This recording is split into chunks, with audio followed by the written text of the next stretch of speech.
being prepared is definitely the number one key to surfing big waves. Welcome to the Surf Mastery Podcast. We interview the world's best surfers and the people behind them to provide you with education and inspiration to surf better. Pinched on me and I just got squished and compressed by the wave, snapped my leg in half. Welcome back to the show. Today's guest is Karl Attkins, a big wave surfer from Sydney's northern beaches. Karl started out as a junior competitor and then gave his competitive career in to just focus on chasing big waves and surfing big waves. Karl is most famous for a couple of things, one being an entry and a fourth placing into the Billabong XXL Ride of the Year in 2009. And he also was made famous a while ago for getting towed into a wave at Shipsterns naked when Kelly Slater was there. But this is a really cool interview. Karl gives some really cool insights into his journey and how he's progressed his surfing. But what's really inspiring about Karl's journey is that he's done it all himself. So he's not a sponsored big wave surfer. He's just worked a full-time job, saved his money to chase swells around the world. Without further ado, Karl. So you did okay in the in some junior comps, and then I didn't really do okay. I didn't do that good in the junior series. I did it for a while. I used to kind of go, make a few rounds, but yeah, never won or kind of got right up there or anything. Usually did better when the waves were good. When the waves were bigger or the waves were good, I'd do alright. But when they were small, I don't know. I just never really pulled together. Yeah. And you got was it fourth in the XXL big wave? Yeah, I got a nomination once in the top four and got a final for a wave at Depot Bomb down the south coast. Yeah, so it was like Slab of the Year award. I think Mark Matthews won that year with that massive kind of one he backdoored closeout one at the right. Yeah, the year he won that. So yeah, that was cool. It was something special. And you were telling me last time that you used to be scared of big waves, like quite scared. Yeah, I was pretty I guess from the ages of, 10 to 15 maybe, 15 or so. I guess, I started surfing from about 5, but then when, you started pushing it a little bit more, I used to be pretty terrified. I remember getting pretty ragged on by the older guys for, bailing your board on big waves, or just when the surf's big, sitting so far out the back so you don't get caught inside but not catching any. And it was definitely a big fear of mine, was surfing big waves. Yeah, well, at least you obviously had the balls to paddle out in the first place. Yeah, I guess maybe that was a bit of peer pressure in the first place. But I guess that's what all starts, and what's so good about having good mates around and surfing in a bit of a community. You kind of see the older guys and you got your mates and you egg each other on, and that's what kind of drives you at the start, I guess, for most people. Yeah. Yeah. So that's what kind of drove you to face your fear in big waves? Yeah, it wasn't necessarily to prove myself or because I got bullied or teased about it or anything. It really happened more naturally. I can't say there was I just started, as different swells came at home, just in Sydney, bigger and bigger swells, like North Ave where I live gets pretty good on the right swell.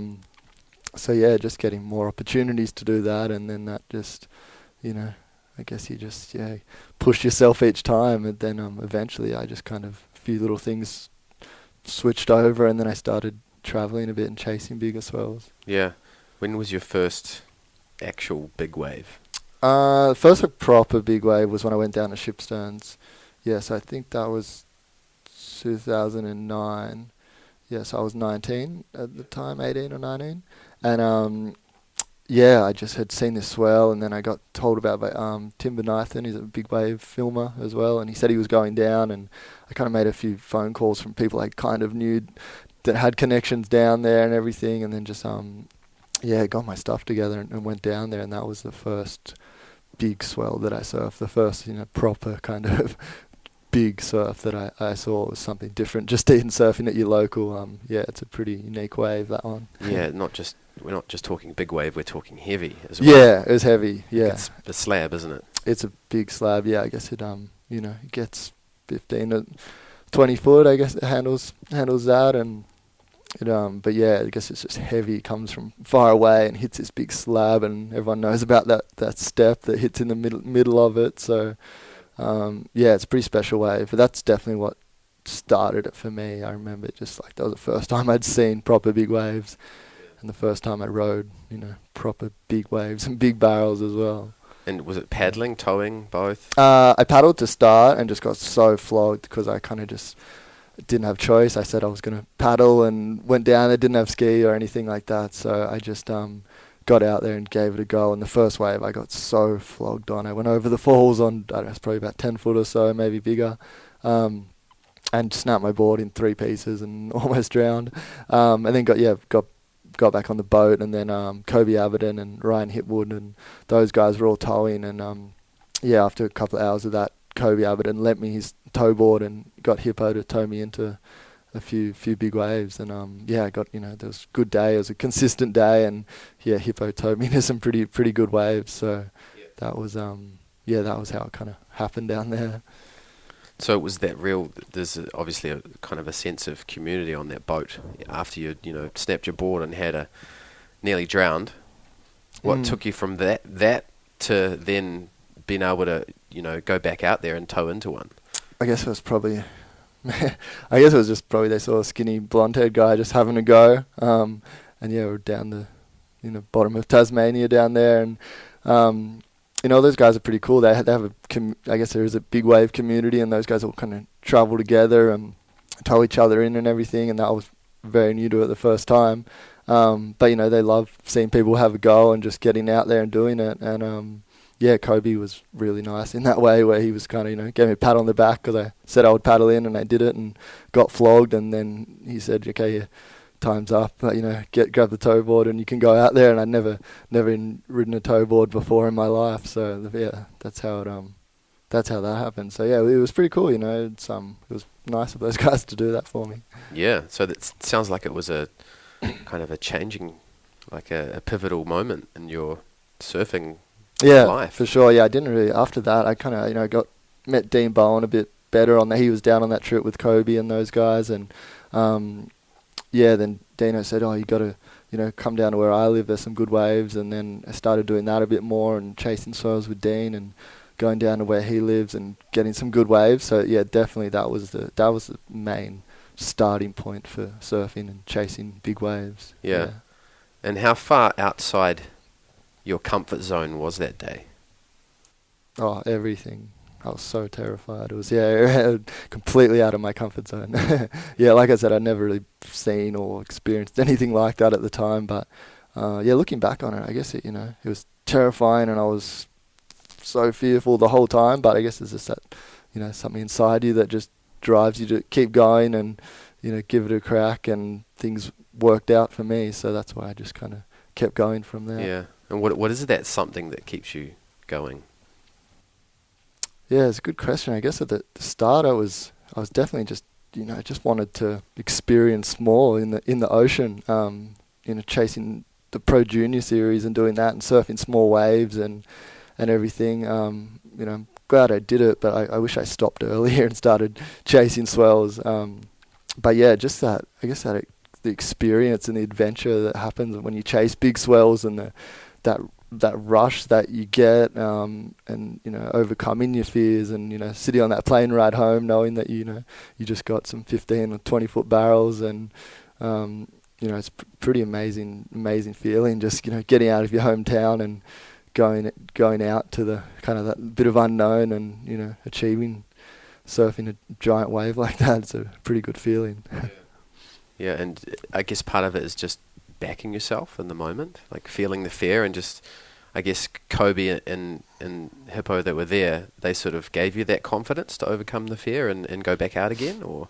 In a point, but when I forgot this little bit at the start, I was at the airport, and I was sitting there, and Kobe said to me, where are you going? I said, I'm going to Shipsterns. And he said, you got a jet ski? And who are you towing with? I said, no, I'm just going to paddle. And he's kind of laughed in my face, which was, a bit of a test for me at that time, because I thought, oh God, what am I doing? Like Kobe Averton, I hadn't even met him before, and he's just kind of like, rolled his eyes and said good luck, because he knew it was going to be 20 foot and pretty much unpaddleable. But yeah, then them seeing you get out there and have a crack, like I said, they kind of they get into that, so they definitely gave me that opportunity to go out and get a few waves. Yeah, but just I guess overcoming that fear that's inside you, and you train for it. At the time, I was always pretty fit, but later down the track, then I started getting more into training specifically for chasing big swells, and then that all pays off as well. Being prepared is definitely the number one key to surfing big waves for me. Yeah. Yeah. So it's just kind of that the love of surfing is what kind of, and to challenge yourself in surf in the ocean, is that what drove you to overcome? Yeah, things have started working out for me when I would go on these big swells as well. I guess parts of it was to. Actually, a huge part of it was to, I love surfing big waves, but, getting photos and being sponsored and trying to be a professional surfer, as a young kid, that was, a dream of mine to be a world champion, even though, I did all the comps and, had, little successes here and there. But, then all of a sudden you go out, and the way it works now is that there is free surfers and big wave surfers out there that can get paid to, get photos and just travel and not have to do competitions. And that just seemed a lot more natural for me, surfing big waves. It just seemed to work. Waves would come my way, and I just felt good, and it felt, I felt like that's what I was meant to be doing at the time. So it was a good transition from doing comps into surfing big waves. So I'm just, how did you go from being the 15, 16-year-old kid that was sitting way out the back at 8 foot North Ave to the guy who's paddling in when everyone else is towing at ship sterns?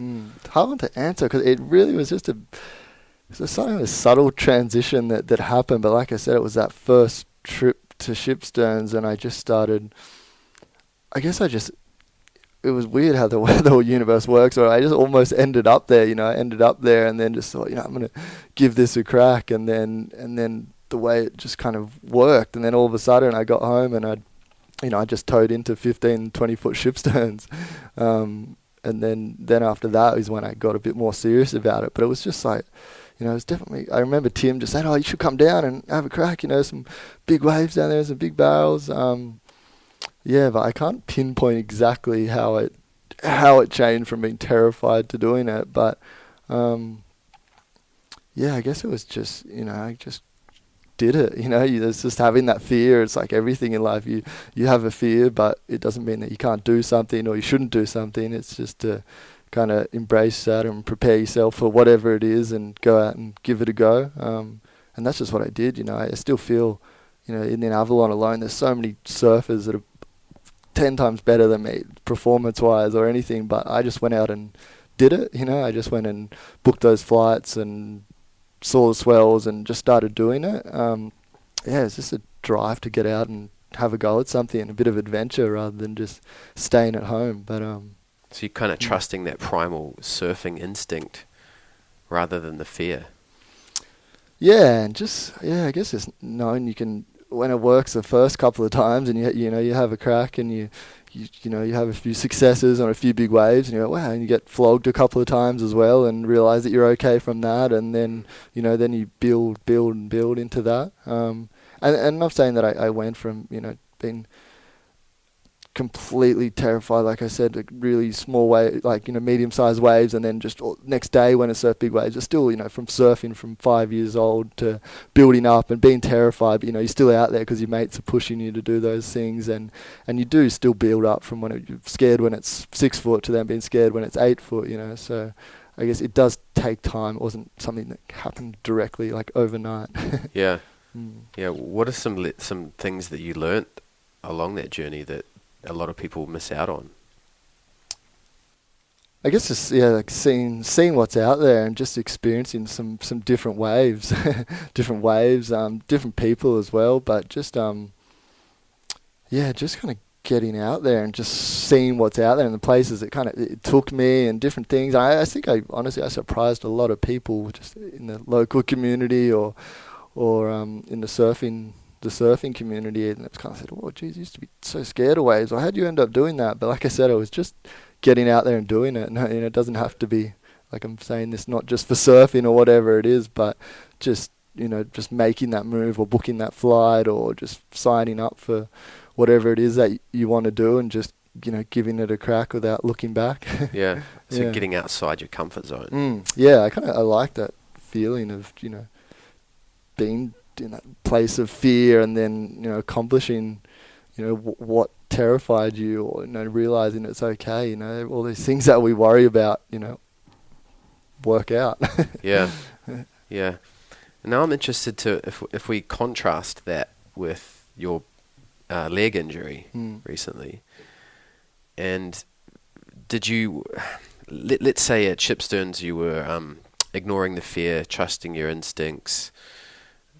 What was different when you got injured? Like, were you trusting your instincts? Were you? Yeah, I'd say it's different. And in what you just said then about, like, I never ignored the fear. It was more like you, I guess, somewhat embrace the fear or feel that the fear is there, but then kind of go and do it anyway. So it's not like shunning the fear out or saying that the fear, doesn't exist.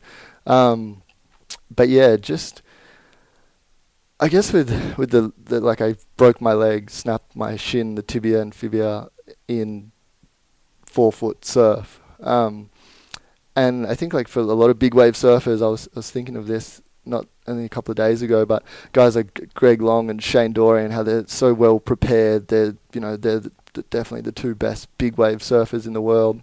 But they do have, like, a intuition as well, where I've seen and read and different things lately of them being in giant surf that they're trained for and being ready for, and realizing that it's kind of not their day and pulling back a little bit, or just when they weren't feeling it, and for no other reason than they just weren't feeling it. Not to say that they weren't prepared mentally and physically and have the right equipment and everything, but I've just seen, and it's taken them a long time to get there as well, and I've read interviews on that. But just having that intuition and knowing you can be so prepared, physically, mentally, and with equipment and everything, but there's some days that you just don't have it, or you're just not feeling it. But just to have that consciousness to be aware of that. The day that I broke my leg, I was like jumped out of work early. I should have been at work, and the waves were pumping, and it was only like 4 to 5 foot, but there was really good barrels at home, and I raced home, and I was in such a rush. Raced home, got my board, got out there, and I was paddling around like a bit of a madman, trying to get into waves, and I kept stacking it. It was really fast and sucky, and I went over the falls on one, snapped the board, I ran home, got another board, ran back out, and I got out there and I was exhausted, and I wasn't feeling it. Now I look back, I know that there was that thing, there was those kind of signals telling me to calm down a little bit, or just take it easy, and I had that, but I kind of just ignored it in the back of my head because I wanted that wave so bad, just to get a good 4-foot barrel at home. And then not so long after having those thoughts or those feelings, the next wave, just a 4-foot wave, I went to pull in and it pinched on me, and I just got squished and compressed by the wave, and snapped my leg in half. But yeah, looking back on it, I think it's definitely, when you push things and rush them and it's not really calculated, and you just keep pushing and pushing and pushing because you want to do that, is when you make mistakes. Yeah. Okay. So that's a difference between, again, it's that difference between the fear and the instinct. Whereas it wasn't exactly big enough waves to be scared, but your instincts were saying maybe this isn't the right day for you. Yeah. Whereas it was the opposite in Shipsterns. The waves were huge, and the fear was there, but you didn't listen to the fear. You listened to your instincts, and coincidence or whatever you want to call it. Tim saying calm, and then Kobe obviously. The boys down there respecting you paddling in and then offering you the tow, and it just kind of worked out. But what I'm wondering is, for folks to learn from other surfers' mistakes and things they do right as well, is so we can all progress our surfing. And you said Shane Dorian said the same thing as well, right? Like, some days are just not your day, and you have to realize that. How do we recognize those signals? Yeah, and how do we differentiate them from fear? Yeah, no, I guess you just having that intuition and that knowing, and just listening to even those thoughts that may come up, or those feelings that do come up inside of you. I think you kind of just knowing. For me, it's a knowing. I know that there's a fear going on here, and I'm scared. Like, there's not many big surfs I don't have where there isn't fear, and I'm not scared of what's about to happen. But you feel good, and you can do it anyway. But then, there's just those other times where, when things aren't flowing, and you don't need to force it all the time. That's just kind of the message that I've kind of experienced from my leg, is that, when you force things like so hard like that sometimes you need to sit back, and, it may even be in a surf, just, sitting back for a second and, having a few breaths and just kind of reevaluating the surf or the situation that is going on. I think as surfers, we froth with the excitement, and we just want that wave so bad. It was for me for years, that, you put everything behind you, and you just, whatever it takes, you just want to get that wave so bad. But just having more control and being a bit more calculated in knowing when's the right time to push it, and knowing when's the right time to hold back. But I guess just little things of maybe even like how you're performing as well, or, if you're just not getting it, instead of just pushing, like I said, to sit back and, have a few breaths and see what's going on, and, just kind of reevaluate the situation. And it may just be for an hour to sit out, or it may just be that day's not your day. I think that's something that a lot of surfers, including myself, just didn't recognize for so many years, was that, not every day is going to be your day. You have those days where you're in flow, and, waves come to you and you can barely put a foot wrong, and you can prepare yourself to get in those states. But there's other times where it's just not your day. And you mentioned that after your first Shipsterns trip, that inspired you to do some more training for big waves. What did that entail? Yeah, well, previously I'd done some breathing courses when I was up in Queensland, actually, and I did them in preparation really for my competitive surfing.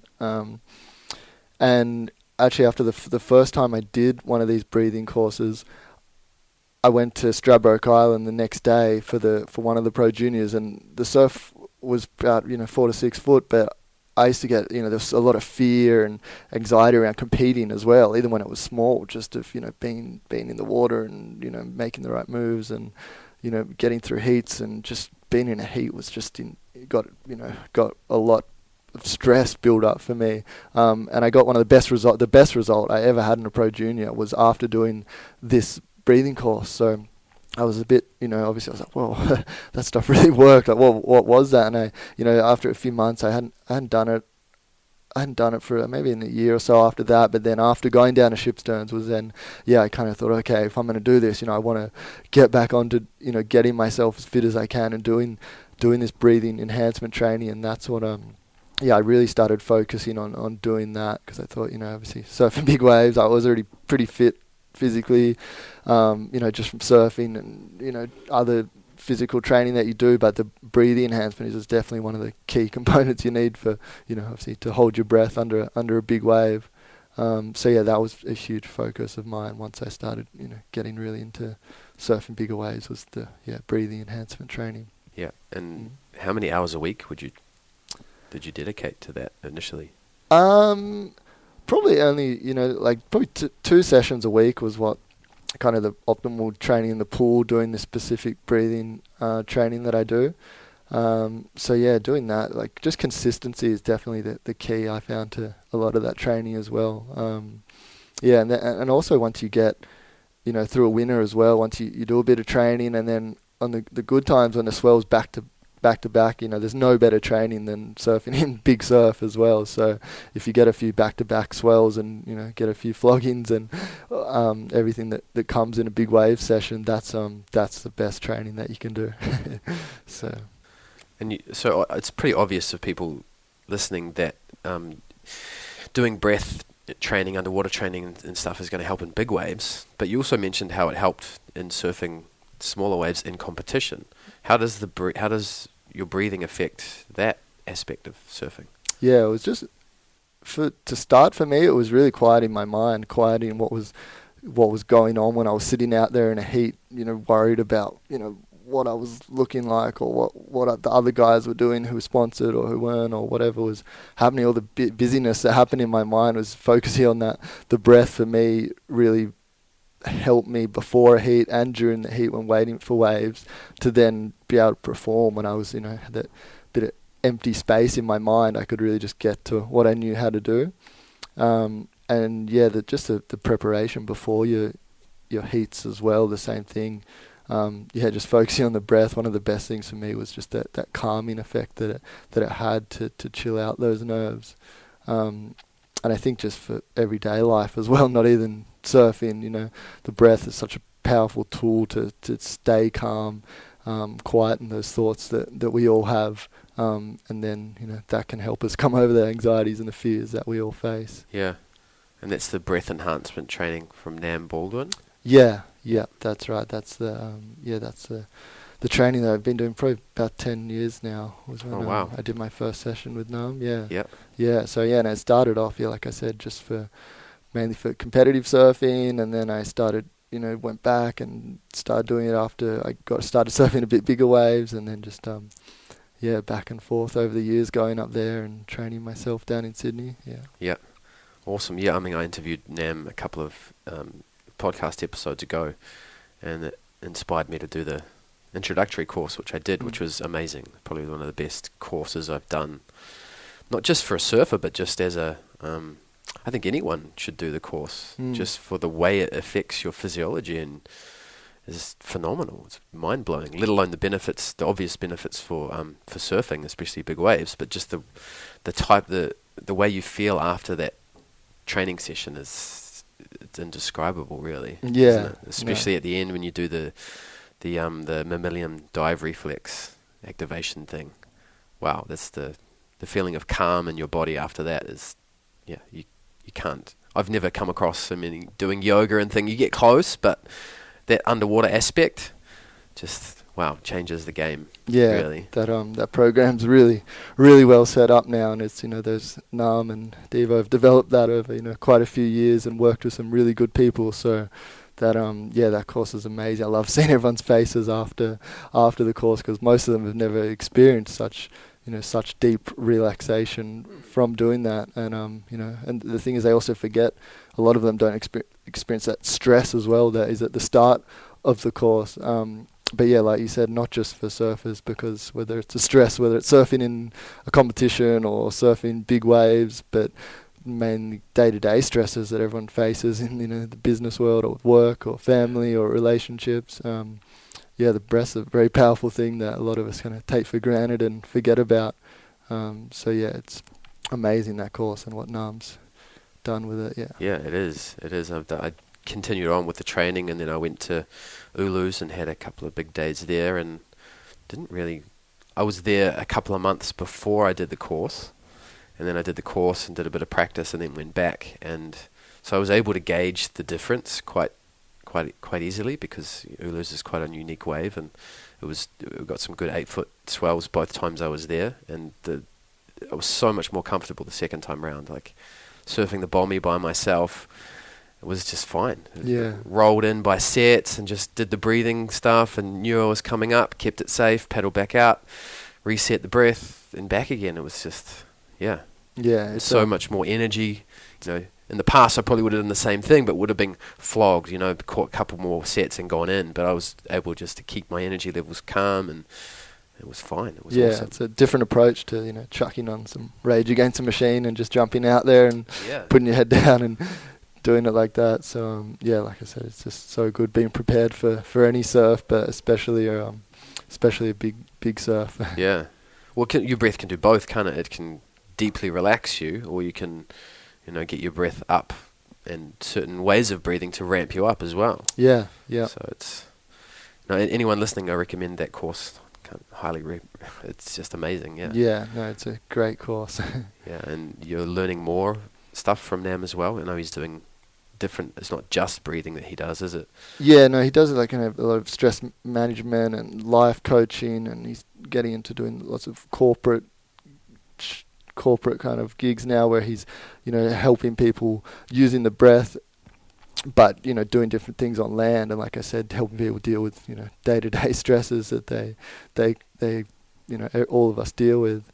So I've been working, doing training with Nam for about 10 years now. So yeah, I just want to get more and more into that. And then, hopefully not too far away down the track, I'll be able to work under Nam as a Breath Enhancement Trainer down in Sydney. Cool. Awesome. That's what we need down here. Yeah, no, it's good. It's like regular practice, a consistent practice, and having someone there is important. So yeah, hopefully not too far away and get into that. Yeah. So you're inspired to do some coaching? Yeah. I've been blessed, to have over the last 10 years of my experience of surfing competitions and surfing big waves, and I've had really good trainers like Nam that have come into my life and taught me a lot. So I just would love to be able to give that back to other people as well, and just help them how to have a better life, or reach their goals and surf big waves if that's what they're after. Or I'd love to get more into that. Yeah. And obviously from having coaches like that in your life and just being in this community, which is so rich with surfing and the support of competitive surfing and surfing progression, you've just from living here, you've gained, I think, a lot of people who live in areas like this take it for granted what you learn about surfing and how that can make you such a better surfer. Whereas you contrast someone like myself who was self-taught and didn't really, have any mentors or anyone else at the beach at all where I was surfing. It was all 100% self-taught. But I'm wondering whether, obviously I learnt, on the fly, whereas there's a saying, you stand on the shoulders of giants. You get to learn from the surfers that surfed before us. But are there any lessons that you didn't learn from others that you had to learn yourself? Yeah, I guess you're definitely right in saying that. Like where we live in Australia, really, but the east coast of Australia as well. There's so many good surfers. The quality of surfing is probably up the best of the world, really. So yeah, just being pushed and driven and having coaches around and being able to have board riders clubs at every beach to start and help you from such a young age is definitely a blessing. I guess the surfing the big waves and all of that was for me, I guess, I had people that helped me as I got into it more, but like I said, it's just kind of getting out there and doing it. We don't get giant waves in Sydney once a year if we're lucky. Once every few years we get a couple of big swells, but you really, just being in Sydney, you need to get out. You need to go to Hawaii or even Western Australia, or start getting out into those more extreme places if you want to surf bigger waves. You can't really hang around Sydney and just wait for that. So going to places like Hawaii, but obviously from a young age, guys are doing it younger and younger now with sponsors and different things like that. But for me, it was hard as well because you got to rent cars and accommodation and everything. So traveling to chase big waves, there's a lot comes with it as well. But yeah, you can only get taught so much by people, but just that experience and getting out there and doing it yourself is definitely something that you just have to figure out for yourself and go and do it if you don't have sponsors or people taking you directly there, which I never really had either. I kind of worked and paid for everything myself, and all my swells that I chased, I worked as a landscaper and had a really good boss that allowed me to have that flexibility during winter to go and drop everything and just chase swells. Yeah. Okay. So again, travel again. Had a few surfers say how important traveling, chasing waves is for your surfing. Stepping outside that comfort zone. Yeah, well that's it. Yeah, every time you go to Hawaii or go to a big wave spot and come back and surf big North Ave, it's just like playful. That's the thing. Yeah, you might be scared at 8 foot North Ave, and then you go spend a couple of months in Hawaii, and then all of a sudden you're surfing your small wave board. Yeah, at 8 foot North Ave, and it's a piece of cake. And everyone's real friendly as well. You got to work for it in Hawaii. Yeah. Okay. So staying on the theme of getting outside your comfort zone, there must be a limit, though. Like, obviously, when your first trip to Shipsterns was quite far outside your comfort zone, but it wasn't so far that, I mean, it could have gone wrong, right? And you could have been put off big wave surfing forever. Yeah. That was how close to the edge of your comfort zone you were. Yeah. But you were lucky enough to have the right people there, I guess, to feel safe, and the right equipment there that they helped you out. But have you ever gone so far outside your comfort zone and said nah? Like, have you ever pulled up to a big wave spot and gone, I'm not ready for this? Yeah, it's a good question.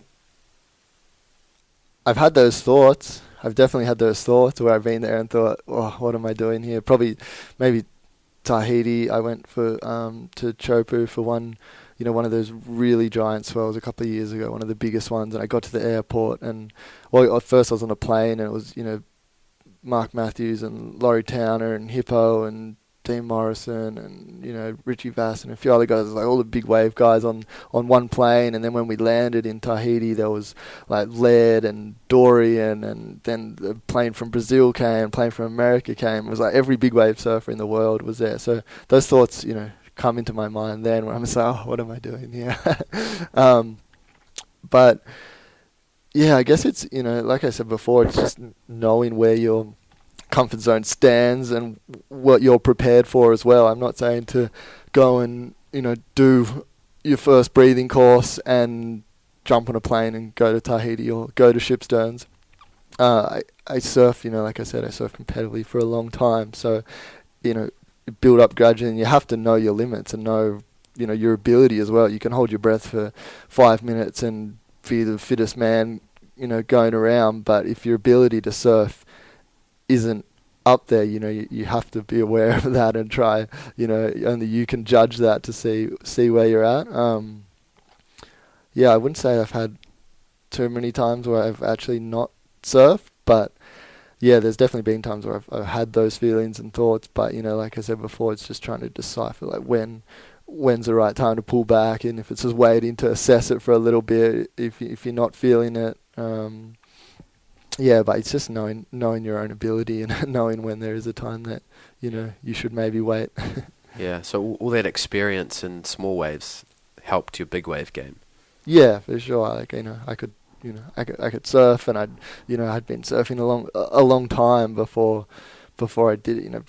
Probably close to 15 years or so before I really started surfing big waves. And guys are getting younger and younger now, and the talent is amazing now. I just judged at Barton Lynch's comp for the last few days at Whale Beach, and there's like under 6s and under 8s, under 10s, and some of the technique and styles of these kids is amazing. And even these young kids pulling into these barrels and everything, it's it's pretty amazing these days what they're doing. But yeah, it's just knowing one's ability and when you're capable of doing it, or when you know when to pull back. And it's definitely important, because big waves are dangerous, and you only get so many chances as well. So yeah, definitely something you have to be careful of. Yeah.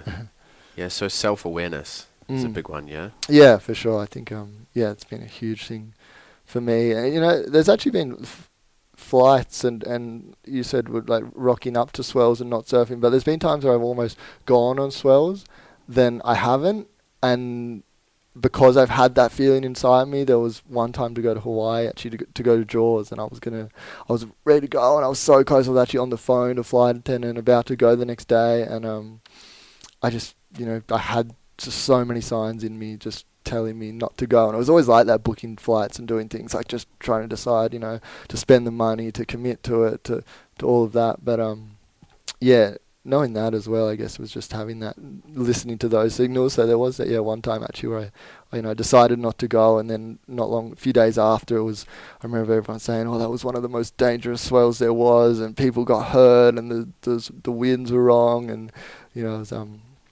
counting my blessings for that one. Yeah. Was it a similar feeling you had moments before you broke your leg? Before my leg I just had signals, signs coming in just saying slow down pretty much, that I just ignored and put behind me and just kept paddling and just put my head down to try and get. It was a really heavy day with barrels everywhere, and it was just that overexcitement, that overfroth where I was just not in flow and not in rhythm, and I just kept pushing. It was forceful. So kind of similar, but not really. I guess it was, that was more just like, okay, slow down. Yeah. But like you said, it's so tricky at the time, to decide what are those thoughts and feelings that you should listen to, if they're fear that you need to overcome, or they're reasonable signs saying, okay, take a step back and maybe this swell's not for you, or this day's not for you. But as surfers, it's not many of us can say that we've done that. But that's why I do respect guys like Greg Long and Shane Dorian, because I've read in different stories lately where they've been at swells and they're not completely feeling it. And I think it was the final of that big wave comp at Jaws, maybe. I think it was Dorian, and he he got probably the biggest waves of the day in the semis and heats leading up to it, but in the final, he was tired and he was a bit worn out, and I don't think he didn't really catch too many waves, and he said that. But I think that kind of takes a lot of a man to be able to say that, and as a surfer as well, just to have the consciousness to go, okay, maybe this isn't for me, and wait for the next one. But a lot of guys out there, they're not even gonna catch when those thoughts or feelings come up for them. They just put their head down and go, and that's when mistakes and injuries can happen. Yeah, I think Mark Matthews as well. I don't know that much about it, but that giant wave that he got is like one of the biggest Jaws wave ever paddled into. But a lot of the questions and people asked him, would you do it again or everything, he's said, oh, there's no way. Like he just had to get in on a wave, and he was probably like that same thing, that froth and excitement and wanting to get a wave before the comp started, and he got one of the biggest waves paddled into at Jaws, but then it's put him out of action for 6 months with blowing his shoulder apart. So it's just that fine line of overcoming the fear and controlling the froth and excitement that us as surfers have. Yeah, you're trying to differentiate fear from instinct, I guess. Yeah, and intuition. Yeah, it's such a fine line sometimes. Yeah. Like, a lot of it will come with experience. Yeah, well, I suppose. Yeah, definitely. Yeah, it's. I'm not saying that I'd do it perfect every time. It's just something I work towards and kind of try to be more aware of. Yeah, and like I keep saying with Greg Long and Dorian, those guys are 40 years old or something, and they're still progressing and still learning, and that they're kind of coming out and saying that a bit now. They know when to pull back and when to go. And those guys, surf the biggest waves in the world. Yeah. Do you spend much time on your gun outside of big waves? I did for a little while actually. When I first started getting guns, I think it was Tom Carroll maybe, or I think it was TC, and he kind of said, the best way to get used to your guns is, because you don't have that many opportunities, especially in Sydney, is to start riding them when the waves are smaller, just to get a feel for how they paddle and just standing up on it. Because, just get a gun and then out in 10-foot surf or whatever it is and riding it, it's all first-time experience. So, that was something I've actually always remembered, was just, him mentioning that before we went to Hawaii once. He said, just get out on your guns and just start riding them, just out in small surf, just to get a feel for them and, get your feet in the wax. That's a tip that I definitely recommend for people, just to get a feel for those boards before you're out there for the first time in a big swell. At least you got a bit of wax on it and feel for it. Yeah, negotiating a big board like that on a 2-foot wave, it's kind of sometimes what you have to do on a 10-foot wave, because the chop can be almost that big. Yeah. And right, so you might be on a 10-foot wave, but you're kind of riding a line of chop that's 1 foot from the wind or whatever. So yeah, definitely, it's definitely an art to it, and I've got like so much still to learn. But because I a lot of waves in Australia, just big waves at slabs, where there's waves down the south coast that you need to ski when it's gets bit bigger than 6 foot, you can't paddle into them. So, I did a lot of towing when towing was cool. But no, so I rode a lot of big waves on smaller boards, but then as I started, riding bigger boards and everything, this one time actually I was surfing down there, and it was a bit of a shock because I was just trying to negotiate the board on those bigger waves. There's definitely an art to it. And the way the boards are shaped these days, there's some amazing boards out there, and riding quads and everything. But yeah, I think it definitely helps just to get a feel for those guns in smaller waves before you get out there in the big stuff. Yeah. Have you've done much longboarding? I haven't done too much longboarding. I just say every now and then when it's real small. But I never really have done too much longboarding, too much serious longboarding. Yeah, but I think that I've seen guys that that do ride longboards and then ride guns, and they're definitely I think that would help too. Yeah, kind of similar weight. Yeah.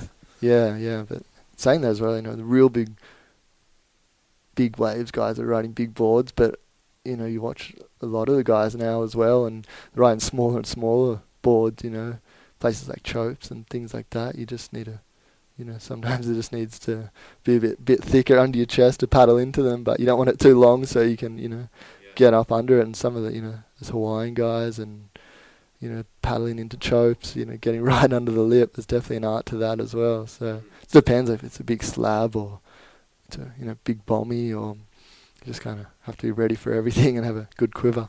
Yeah. When was your first trip to Chopes? I went there probably 4 or 5 years ago. I've done like 3 trips there now. Yeah. Yeah, definitely one of my favourite waves. Yeah, such a good wave. It's just so perfect and so heavy and so intense. Yeah, so it was probably about 4 or 5 years ago. So yeah, paddling that spot is just that's definitely one of the best spots that I've been to and love going to. Yeah, and just the barrels. It's such an intense wave there.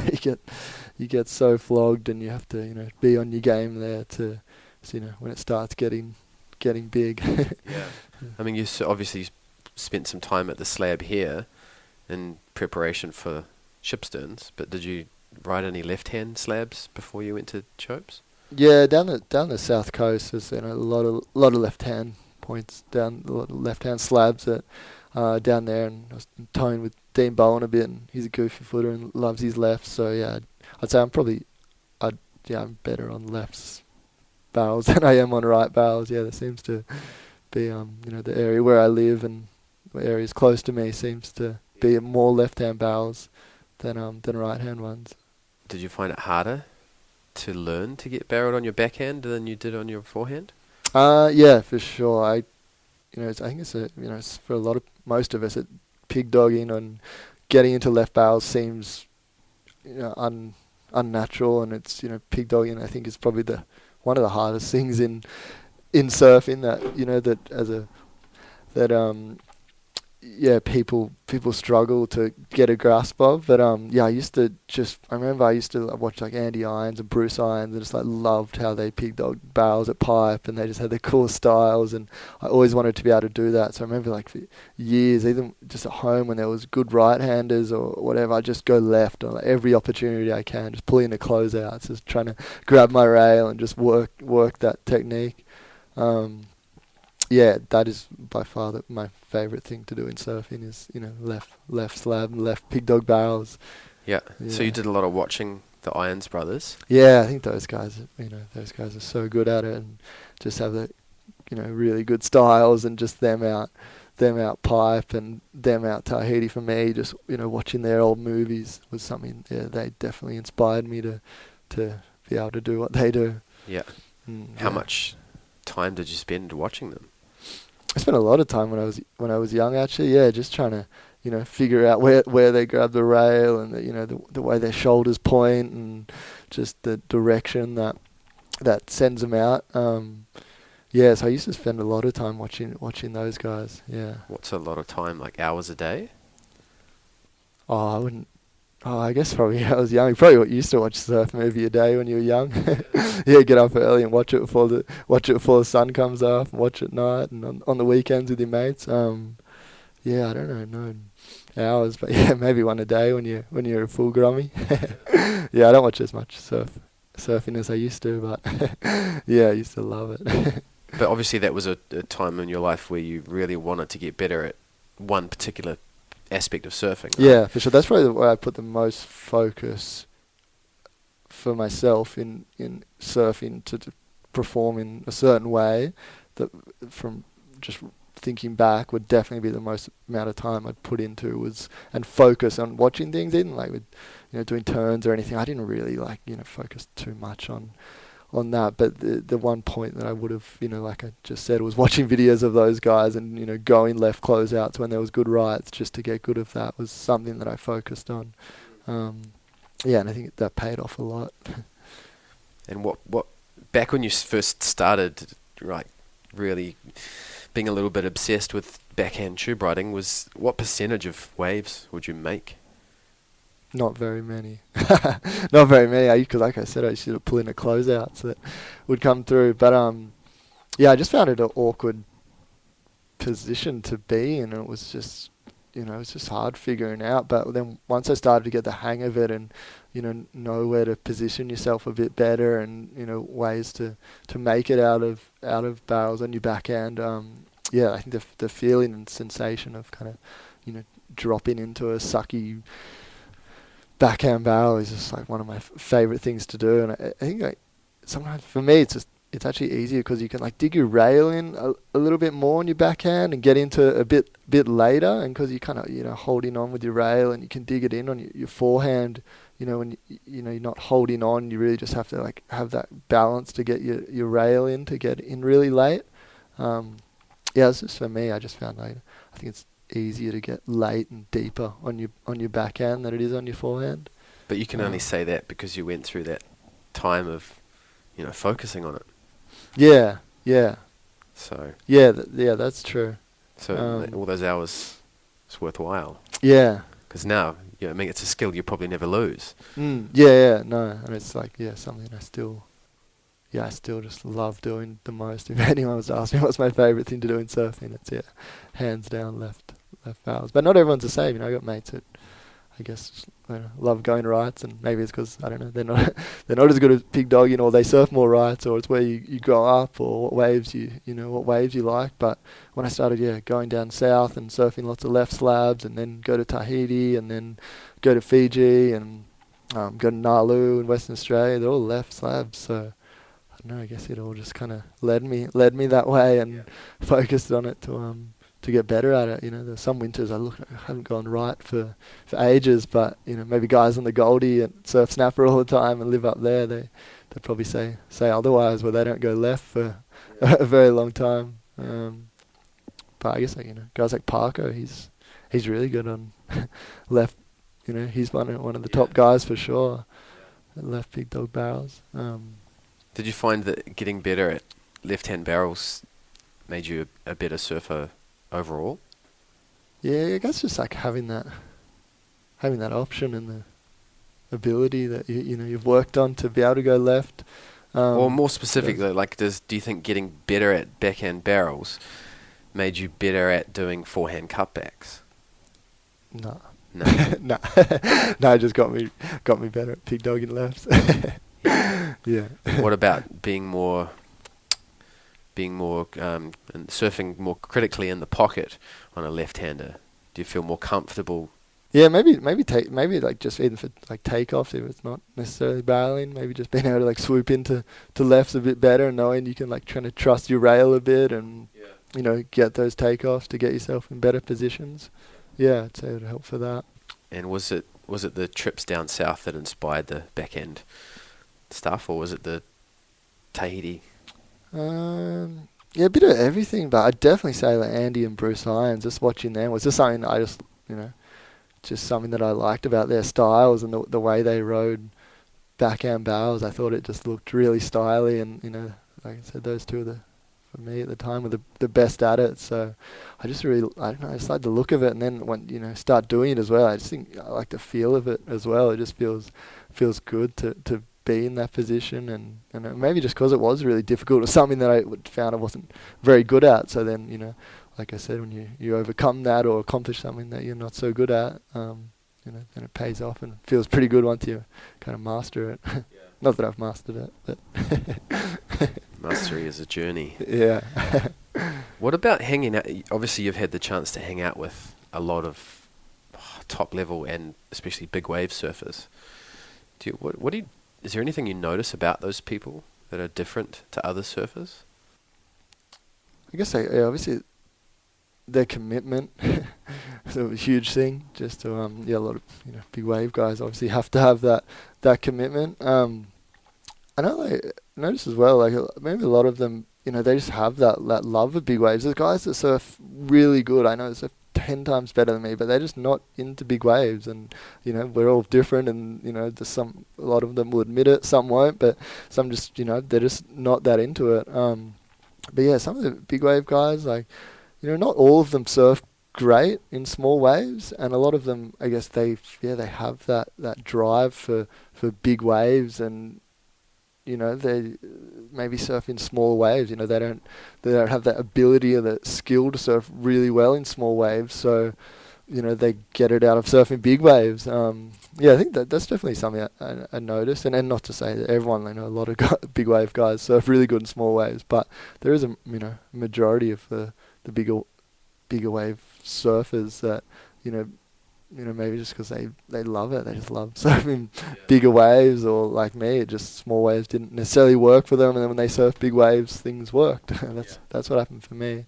It's definitely a bit of a trend there, I'd say. Yeah. But they're committed not just to each wave, but to the cause, yeah? Yeah, definitely. They, drop everything, and, when they're out there, they're just like, they just want it so bad, and they'll do anything they can to get those waves. And commitment, to preparing for it as well. And I guess it's, maybe some people couldn't be bothered to jump on a plane and fly 5 hours and then drive 24 hours or something to get up to Nalu or something like that. But having that commitment, or just being knowing that it's possible, and you're going to get a bit tired, and you can make things work if you just keep at it. Just having that drive behind you as well. Most big wave surfers, you need that, because you're going to have to work pretty hard to get there, especially if you live in Sydney. Yeah. What percentage of trips are unsuccessful? You've been on a few where you get there and the swell just didn't happen. And there's been a couple, like luckily more closer ones down the south coast. There's been a couple, but we're so lucky these days with the swell forecasting. It's so accurate, really. We're lucky because there's swell forecasting, and weather maps are so accurate, and also flights. You can get pretty cheap flights the next day out of places. All that freedom is there. So. But it does happen. Yeah, I've been pretty lucky. There's been times, but I haven't done any to Tahiti or Fiji or anything. I've always kind of scored when I've done that. Maybe guys that do it more often, but if you can know what you're looking for, kind of play your cards right. It's it's pretty accessible and easy these days to get what you want. It's just maybe when you. But saying that, there has been a couple of times, going down south, and it's just not what it is. But maybe certain waves as well, with directions and things can change, or just different storms that are unpredictable, not knowing what they're doing. But we're pretty lucky these days to be accurate and on the money with them. Yeah. And back onto the surf movie. What's your do you have a favourite surf movie? Oh, favourite surf movie. I haven't watched like a surf movie in so long. What was my favourite one growing up? I used to watch Loose Change a lot. Yeah. One of the really old ones. I love watching that. Trilogy is sick with Andy Irons and Rusta. Parko? Yeah. Parko, Taj, and Andy, yeah, it's one of my favourites too. Yeah. Yeah. What's your favourite surfboard? My favourite surfboard is this 8.8 I've got from 80 Wheeler, and I've only ridden it once, and it was at Cloudbreak, and it was 10, 15 foot, and yeah, it was probably one of the better surfs I had in my life, with not too many guys out, and the board just went so good. That was only a little bit before I broke my leg, so that's my favourite board at the moment. I've only ridden it once, but it looks so good and feels so good. That's my favourite board. Do you listen to music before you surf? Yeah, I do. I used to listen to a lot of like I said before, like reading Rage Against the Machine and like heavy music like that to get me pumped. But now I don't do it like that. I listen to way more calming music to just get myself in kind of a better headspace. Yeah. Yeah, for sure. I used to, when I was a lot younger, listen to Rage Against the Machine and just get pumped and go out and do that. But yeah, just kind of listening to way cruisier music just gets me more in better headspace. Yeah. Right now. Do you have a favourite surfer? Varies all the time. Like, depends what I see. Like, depends what clip I see of them, or different things. Like, I've probably said a lot of different guys are my favourite at different times. But big wave guys, I love Greg Long. I think he's the man. I like what he's about, and just I've actually never met him, but he just seems like a really like well-natured, just solid dude, and loves surfing big waves. But yeah, I really like what he's about. Yeah, so he's pretty up there. Cool. Any advice for people out there that want to get better at surfing? Closing words? Closing words if it's for surfing big waves, preparation definitely is number one key for that. Yeah, like anything, if you just be prepared mentally, physically, and with your equipment and everything, it's going to help out a lot. I've done it unprepared and I've done it prepared, and being prepared is so good. Things are always going to change, but if you can get yourself in the best possible position with the way you feel and the equipment that you have and everything that you can control, it's going to make the experience a whole lot better. Yeah. So preparation, when you say boards, we're not talking about just having the right boards, but like you said before, having actually ridden those boards as well, know how they paddle, be it in small waves or. Yeah, definitely. Yeah, I went to Shipstones. The last time I went to Shipstones, I was so unprepared. It was towards the end of winter. I snapped all my boards, and on the way to the airport, I stopped off at the factory to get a board, and I just saw this like 6'2" kind of like semi like big fish type thing. It had a bit of thickness in the rails, and I thought, oh yeah, this board could go good. And it was the worst decision. The board just was not made for that wave, yeah. And I suffered severely because of that choice. But then being prepared and having boards for going to Cloudbreak that are the 8.8 that I said, just knowing that that's what it's made for just gives you so much more confidence, and the opportunities don't come around that often. So you want to make sure that you're ready for it and not be wishing you had another board when you're flying a long way for a swell, or it's finally that swell's come at home and you don't have the right boards for it. Huge part. And it's that thing, like being prepared, and when we look at the body and your fitness and for big waves, and like you said, the opportunities to surf those big waves don't come around all that often. What keeps you focused? What keeps you driven and motivated to stay prepared for those opportunities? Yeah, it's a good question, because it's not like you have a competition set on a certain date that okay, I have to be prepared for that. You just have to be kind of all of a sudden a swell. There won't be a swell for a month or more, and then all of a sudden a big one kind of comes around the corner, and you kind of got to figure it out.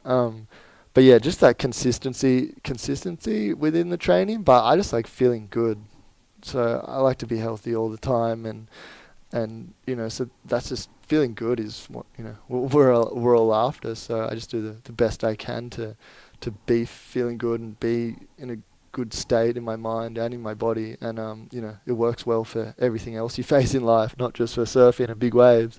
And then, like I said, it's a really good feeling when you've done everything that you possibly can for the surf that you're having. and the other way around, if, had a big night on the drink or whatever it has before, which happens to a lot of people. And, when I was younger, I had lots of experiences like that as well. It's just been a good one for me to, always be feeling good in a good state through my body and my mind. And then when the swells come, you're ready to go, and there's nothing better than that feeling. So you're just always prepared. Preparation is definitely key, and just, staying healthy and everything else. And, it's going to work when you're surfing, but it'll work for everything else you do in your life as well. Yeah, well, surfing is like everything else, right? The more time you put in, the more preparation, the better you get. Yeah, that's right. Yeah. Okay, awesome. Well, thanks so much for your time, Karl. Thanks for having me. Awesome. Thank you. Cheers. Thanks for tuning in to the Surf Mastery Podcast. Again, I'm your host, Michael Frampton. Make sure you subscribe so you can keep up to date with the latest interviews. Please share with your friends. Check us out on Facebook at Surf Mastery Surf. And if you're on iTunes, please go and give us a little rating. That'd be awesome. Until next time, keep surfing.